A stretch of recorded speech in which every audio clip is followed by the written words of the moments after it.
नमस्कार दोस्तों, स्वागत है आपका एमसीक्यू आईक्यू में। मैं आपको रेलवे की हिस्ट्री और डीएफसी की हिस्ट्री है उससे रिलेटेड जो भी एक्सपेक्टेड क्वेश्चन है वो पढ़ा रहा हूँ। और ये पार्ट 7 है क्योंकि 24 सितंबर के रेलवे की हिस्ट्री से एमसीक्यू क्वेश्चन आएंगे सीबीटी सेकंड में। तो चलिए शुरू करते हैं। देखिए 50 क्वेश्चन हम कर चुके हैं, 51वां क्वेश्चन अब करेंगे हम। तो railway become the net zero carbon emission mass transport bye. Railway net zero carbon उत्सर्जन जन परिवहन बन जाएगा। तो रेलवे अपने आप को नेट जीरो कार्बन इमिशन कब तक कर लेगा? तो 2030 तक कर लेगा। इसका करेक्ट आंसर है ऑप्शन 4। तो नेट जीरो कार्बन इमिशन मास ट्रांसपोर्टेशन नेटवर्क 2030 तक करना है रेलवे को। अगर मैं आपसे पूछूं ये कौन सा इनिशिएटिव के तहत इंडियन रेलवे को नेट जीरो कार्बन इमिशन करना है, तो आत्मनिर्भर बनना है इंडिया को। याद रखो, इंपोर्टेंट क्वेश्चन है। देखिए अब तक 14 स्टेट और यूटी मिलाकर 100% इलेक्ट्रिफिकेशन हो चुका है इंडियन रेलवे में। तो कितना रूट इलेक्ट्रीफाई हो चुका है लास्ट 9 साल में? 37,711 किलोमीटर का रूट जो ब्रॉड गेज नेटवर्क है हमारा इंडियन रेलवे का, वो इलेक्ट्रीफाई हो चुका है लास्ट 9 साल में। अगर मैं टोटल रूट की बात करूं, 59,996 रूट किलोमीटर का broad gauge network Indian railway का ये इलेक्ट्रीफाई हो चुका है।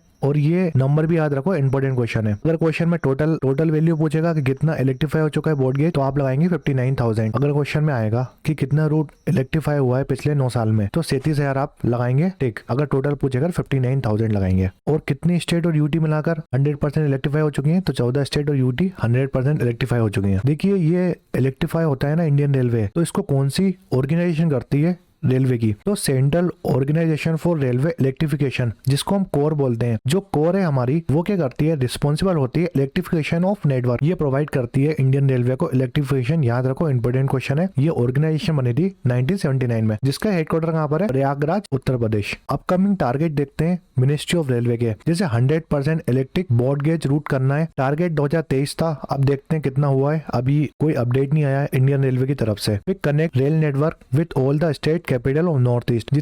जितना रेल नेटवर्क है ना हमारा, हमें नॉर्थ ईस्ट स्टेट से टच करनी है 2023 तक। ये एम था इंडियन रेलवे का। फिर aim to make Indian railway green railway. Indian railway को हमें ग्रीन रेलवे करना है 2030 तक। नेक्स्ट क्वेश्चन है, Indian railway has decided to offer 50% travel concession for youth participant under which program. भारतीय रेलवे ने किस कार्यक्रम के तहत युवा प्रतिभोगियों के लिए 50% यात्री रियासत देने का निर्णय दिया है? तो इसका करेक्ट आंसर है एक भारत श्रेष्ठ भारत के तहत 50% ट्रेवल में कंसेशन करेगी इंडियन रेलवे जो यूथ है हमारे उनके लिए। नेक्स्ट क्वेश्चन है, आरपीएफ जिसको हम रेलवे प्रोटेक्शन फोर्स बोलते हैं have been renamed as. Railway सुरक्षा बल का नाम बदल दिया गया। तो देखिए पहले जो आरपीएफ था रेलवे प्रोटेक्शन फोर्स, उसका नाम अभी प्रेजेंट में क्या रख दिया? Indian railway protection force service. याद रखो, इंपोर्टेंट क्वेश्चन है। नेक्स्ट क्वेश्चन है, in which year toilet were introduced in Indian railway. भारतीय रेलवे में शौचालय की शुरुआत किस वर्ष की? तो 1909 में। 1909 में टॉयलेट इंट्रोड्यूस हुई थी इंडियन रेलवे में। अब मैं इंडियन रेलवे की बात करूं तो पहली ट्रेन चली थी इंडिया में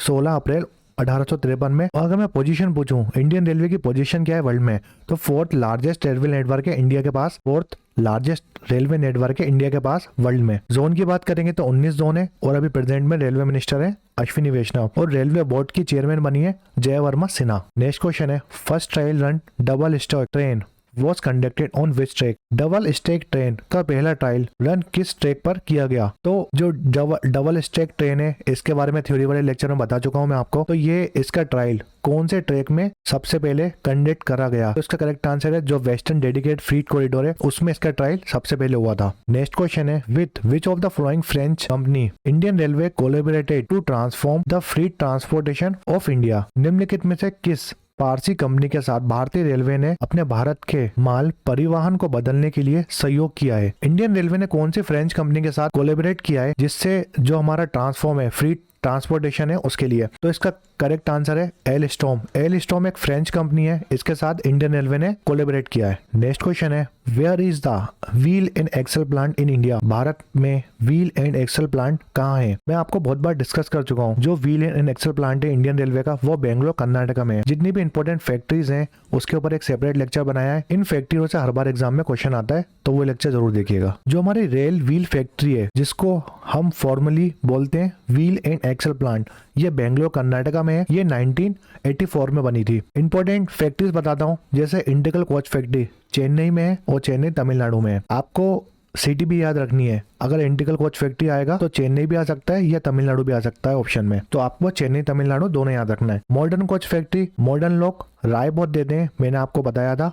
तो रायबरेली यूपी में है। Rail coach factory Kapurthala Punjab में। रेल व्हील प्लांट ये बेला बिहार में है। तीतरगढ़ वैगन फैक्ट्री तीतरगढ़ वेस्ट बंगाल में है। फिर डीजल लोकोमोटिव फैक्ट्री 2019 में बनी है मरहोरा बिहार में। फिर इलेक्ट्रिक लोकोमोटिव फैक्ट्री 2015 में बनी है। ये दोनों फैक्ट्री लेटेस्ट है इसलिए इंपॉर्टेंट है। तो इलेक्ट्रिक पूछेगा लोकोमोटिव फैक्ट्री तो मधेरपुरा बिहार में। फिर है Chittaranjan locomotive workshop Asansol West Bengal में। फिर rail wheel factory Yelahanka Bangalore Karnataka में है। बनारस लोकोमोटिव बनारस उत्तर प्रदेश में। तो जितनी भी मैंने आपको फैक्ट्रीज बताई है, अगर आपको कोई कंफ्यूजन है तो आप मेरा लेक्चर देख सकते हैं फैक्ट्रीज वाला। नेक्स्ट क्वेश्चन है CRIS central for railway information system was earlier known as. CRIS railway सूचना प्रणाली केंद्र तो पहले देश रूप में जाना जाता था। तो जो क्राइस था CRIS इसको हम बोलते थे COFOIS। इसका फुल फॉर्म है central organization for free operation information. देखिए जो 1982 में COFOIS बना था, central organization for free operation information system. इसके बाद इसका नाम चेंज करके